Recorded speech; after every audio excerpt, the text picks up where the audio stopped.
Okay, so my question goes right along with what she had just said. Really? Yeah. And I have friends here with the exact same question. Really?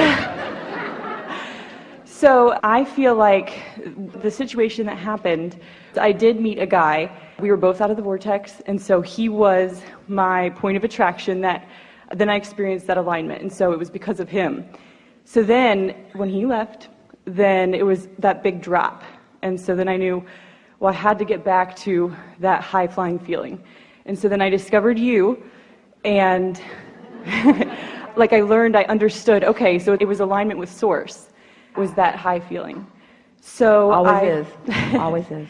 And it was that self-worth piece, because I did not have that at the time. Because it was very conditional on, well, now he doesn't like me, what does that mean about me? So I've been working on this, and I feel like it's just, I mean, it's like learning calculus or something. You're just constantly having new aha moments, and it builds.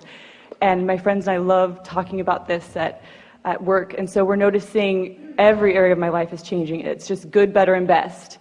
So, I'm very fulfilled, and, I just feel like I can't even cry anymore about some things, because then I feel like, well, that's just, self-pity in some of those times, and I just don't feel that anymore. I feel worthy. So then the question is, can that one person come back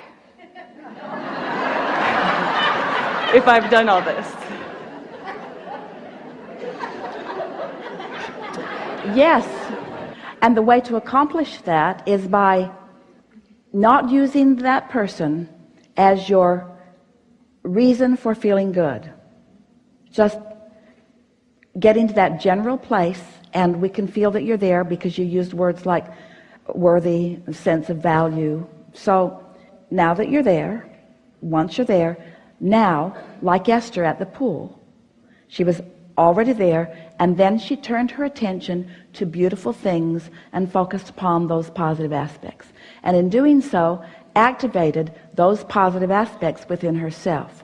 Now, the reason that this is powerful is that when you are tuned in, tapped in, turned on like that, so you're actually experiencing life through the eyes of Source, through the vantage point of Source, and then you turn your attention to someone who you're appreciating, there is so much leverage in that. So if that person is anywhere in the vibrational vicinity, your strong attention to it will be like a moth to a flame. In other words, that's exactly what happens.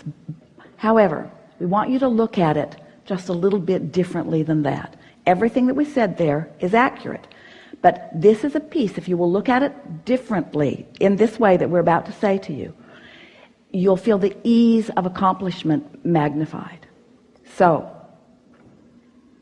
remember that it's about attraction, and remember that you're wanting your path to unfold beneath your feet, and you're wanting to realize it.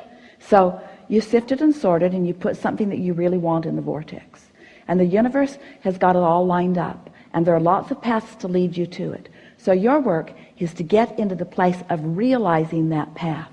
So we want you to try just a little less. We want you to try a lot less. We want you to stop trying to make it happen. And we want you to think in terms of letting it happen. So you say things to yourself such as, I collected the data and I know what I want. And now I'm in a place of alignment so that the universe is bringing it to me. So you're allowing it to flow to you, so you're not trying so hard. So then when ideas about this particular person come into your mind, that's a manifestation. That's not you trying to make it happen. That's you receiving a vibrational picture that's an indication that the path is unfolding. Can you feel the difference? There's a difference. There's a difference between making it happen and allowing it to happen. Okay. So talk to your friends less about it, because that's sort of hyping it up, that's sort of jacking it up, it's sort of trying to make it happen, and it messes up the energy. So we knew that was a problem, so we decided to put that on the shelf and stop talking about that every day at lunch. So we're